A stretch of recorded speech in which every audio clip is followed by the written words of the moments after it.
पागल हो गई है क्या? यहाँ पे क्या करने आई है? हमारा काम का जगह है। अगर किसी को पता चल जाएगा ना तो हम नौकरी से हाथ धो बैठेंगे। अरे भैया मेरे पास ना आपके लिए बहुत बड़ी खुशखबरी है। खुशखबरी? अरे कैसा खुशखबरी? कोई भी खुशखबरी हो घर जाके बात करेंगे, तू घर जा। अरे भैया ये सब छोड़िए, आपकी बहन ना कलेक्टर बन गई है। कलेक्टर? सच में?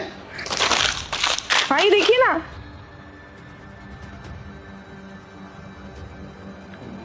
ये तो इंग्लिश में लिखा हुआ है, समझ में नहीं आ रहा। सच में तू कलेक्टर बन गई है? अरे हाँ भैया सच में बन गई। मेरे को तो बस इतना पता है, हमारे बुरे दिन आज से खत्म। हाँ बहन, बुरे समय को तो जाना ही था। कब तक हमें यूं जकड़ कर रखता। सच में हमें ना तुझसे बहुत उम्मीद था और हमें विश्वास भी था कि हमारी बहन एक दिन हमारा नाम रोशन करेगी। सच में आज तो कलेक्टर बन गए ना, हमारा सीना गर्व से चौड़ा हो गया। और माँ बाबूजी भी जहाँ से देख रहे होंगे ना बहुत खुश होंगे कि उनकी बेटी ने उनका नाम रोशन कर दिया है। सच में बहन तू बहुत मेहनत की है रे। तेरा मेहनत आज रंग लाया है। आज आज हमारी बहन कलेक्टर बन गई। सच में धन्य हो गए हम, धन्य हो गए। अरे नहीं भैया, हमारी मेहनत नहीं आपकी मेहनत। आपने हमारे लिए इतना कुछ किया, पढ़ाया लिखाया, और आपने हमारे लिए अपनी पढ़ाई छोड़ दी। क्या कुछ नहीं किया आपने हमारे लिए। भैया आज मैं कलेक्टर बनी हूँ ना सिर्फ आपकी वजह से। नहीं बहन, ये तू नहीं बोल रही है, तेरे संस्कार बोल रहे हैं। अरे हमने क्या किया तेरे लिए? माँ बाबूजी के जाने के बाद जो एक माँ बाप का फर्ज होता है वही पूरा किया है बस। बाकी सारा मेहनत तेरा है। तेरा मेहनत और लगन का वजह से आज तू कलेक्टर बन गई है। बस बहन हम तो यही चाहते हैं कि हमारी बहन जीवन में खूब तरक्की करे, ऐसे ही आगे बढ़ते रहे। अरे भैया ये तो आपका बड़प्पन है। जो कुछ भी हुआ ना सिर्फ आपकी वजह से। आप ये सब छोड़िए, चलिए हमारे साथ। अरे कहाँ? तू ये कागज पकड़ और जा यहाँ से। अरे भैया आपकी बहन कलेक्टर बन गई, अब आपको ये जॉब करने की जरूरत नहीं है। अब जो करूंगी मैं करूंगी आपके लिए। जैसे बचपन से आपने मेरे लिए किया ना, अब मैं आपके लिए करूंगी। देखिए भैया मैंने आज तक आपसे कुछ नहीं मांगा, लेकिन एक चीज मांग रही हूँ, आप ये जॉब नहीं करेंगे। अरे भैया चलिए ना हमारे साथ प्लीज। आपको सोचिए ना, एक कलेक्टर का भाई गार्ड की नौकरी करेगा, अच्छा लगेगा? आप घर चलिए ना। अरे तू क्या चाहती है? जिस काम की वजह से तेरे को पढ़ाया लिखाया इस पोजीशन तक पहुंचाया, उसी काम को हम छोड़ दे? नहीं नहीं, हम ये काम नहीं छोड़ सकते। अरे भैया छोड़ दीजिए ना ये नौकरी, मैं बोल रही हूँ ना। अब आप घूमिए फिरिए, अपने सपने पूरे करिए। जो आपने मेरा भविष्य बनाने के लिए ना अपने सपने खत्म कर दिए। अब मैं कलेक्टर बन गई हूँ ना, अब मैं हूँ आपके साथ। प्लीज ये जॉब छोड़ दीजिए। अरे क्या बोले जा रही है? कुछ सोच समझ के तो बोल। तेरे को पता है मालिक कितने अच्छे आदमी हैं यहाँ पर। अरे जब भी एडवांस मांगा है तेरी पढ़ाई के लिए, तेरी फीस के लिए, जब भी पैसा मांगा है ना उन्होंने ला कर दिया है हमको। और तू कह रही है हम ऐसा आदमी का साथ छोड़ दे, उसका काम छोड़ दे?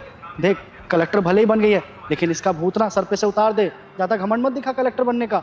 हम ये काम नहीं छोड़ के जाएंगे, हम अपने मालिक को नहीं छोड़ेंगे। भैया एक बात बताइए, आप ये नौकरी किस लिए कर रहे थे? मेरे को पढ़ाने लिखाने के लिए ना। और जब आपकी बहन कलेक्टर बन गई है तो ये नौकरी करने की कोई जरूरत नहीं है आपको। छोड़ दीजिए। आप कहते हैं ना आपके मालिक बहुत समझदार है, तो ये बात भी समझ जाएंगे। आप एक और उनको बताइए तो। मैं जानती हूँ आप अपने मालिक के लिए ना बहुत वफादार है। मैं ये थोड़ी ना कह रही बिना बताए नौकरी छोड़ दो।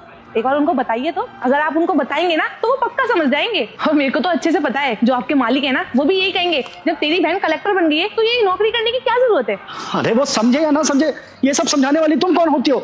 देखो हम यहीं पे काम करेंगे, बोल दे रहे हैं हम। भैया हमें नहीं पता, आप हमारे साथ घर चलिए बस। क्या चल रहा है ये सब? नमस्ते सर। दरअसल साहब हमारी बहन ना कलेक्टर बन गई है, बहुत खुशी का बात है, तो इसलिए वो बताने आई थी हमें। अरे वाह, ये तो बहुत खुशी की बात है।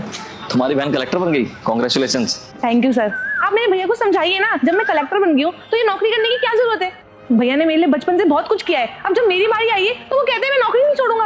और भैया कह रहे हैं कि मैं साहब के संग गद्दारी नहीं कर सकता। आप खुद बताइए इसमें गद्दारी की क्या बात है। हाँ जतिन, सही तो कह रही है तुम्हारी बहन। वो कलेक्टर बन चुकी है और एक कलेक्टर का भाई ऐसे चौकीदार की नौकरी करेगा, अच्छा नहीं लगता। यही तो सर मैं कब से भैया को समझा रही हूँ, लेकिन ये समझते ही नहीं है। अरे सही नहीं कह रही है साहब, पगला गई है। और तू यहाँ पे खड़ी क्यों है? जाती क्यों नहीं है? तेरे को बोला था ना कि घर पर जा।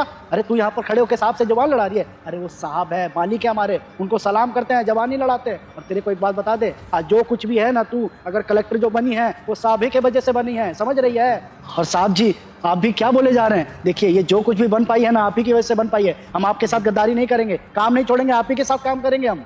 देखो जतिन, इंसान ना अपनी जरूरत के हिसाब से काम करता है, और अब तुम्हारी जरूरत जो है पूरी हो चुकी है। तुम्हारी बहन कलेक्टर बन चुकी है, तो अब यहाँ पे काम करने की क्या जरूरत है? आप घर जाओ, तुम्हारा तो फ्यूचर सिक्योर है। और तुम मेरी चिंता मत करो, तुम काम छोड़ के जाना चाहते हो तो चले जाओ, मुझे कोई दिक्कत नहीं। नहीं नहीं साहब, हमें कहीं नहीं जाना, हम नौकरी नहीं छोड़ेंगे। अरे आप हमारा इतना साथ दिए, कभी भी एडवांस मांगते थे, कभी भी चू चपड़ नहीं किए, हमेशा एडवांस ला कर हाथ में दिए। हम आपको छोड़ के नहीं जाएंगे साहब, हम यहीं पे नौकरी करेंगे। हाँ देखो जतिन, अब तुम यहाँ पे काम मत करो, तुम अपने घर चले जाओ। वैसे भी मैं कब कह रहा हूँ तुम्हें कि मैं तुमसे नाता ही तोड़ रहा हूँ हमेशा हमेशा के लिए। अरे मेरा तो कोर्ट कचहरी में चक्कर लगा ही रहता है, तो मेरे को कभी जरूरत पड़ेगी तो मैं तुम्हारी बहन को कॉल कर दूंगा। क्यों, करोगी ना मेरी मदद? हाँ सर, मैं आपकी मदद जरूर करूंगी, बस एक फोन कर देना, मैं आपके सामने हाजिर हो जाऊंगी। क्या साहब, आप भी इसी का बोली बोलने लग गए हैं। ठीक है साहब, हमें लग गया पता कि आप बिल्कुल भी नहीं मानेंगे, जिद्दी हैं एक नंबर के, लेकिन कोई बात नहीं। हाँ, आप हमें भूलिएगा मत और हम भी आपको नहीं भूलेंगे। कभी भी हमें जरूरत हुआ ना तो ऑफिस का दरवाजा हमारे लिए खुला रखना, ये नहीं हमें भूल जाइएगा या ऑफिस का दरवाजा बंद कर लीजिएगा हमारे लिए, बता रहे हैं। देखिए साहब, सच बात तो यह है कि आप हमें अपना परिवार मानते हैं, इसलिए हम यहाँ पे काम करना चाहते हैं, हम काम छोड़ के नहीं जाना चाह रहे। देखो जतिन, मैं तुम्हें यहाँ का एम्प्लॉय नहीं मानता, अपने भाई की तरह मानता हूँ। और तुम चिंता मत करो, मेरे ऑफिस और मेरे घर के दरवाजे तुम्हारे लिए हमेशा खुले रहेंगे। तुम्हारा जब मन करे मेरे घर पे और ऑफिस पे आ सकते हो। और हाँ, इतनी बड़ी खुशखबरी है भाई, मिठाई का डब्बा बांटो, कलेक्टर बन चुकी है तुम्हारी बहन, सबको मिठाइयाँ बांटो। और हाँ, मुझे देना मत भूलना।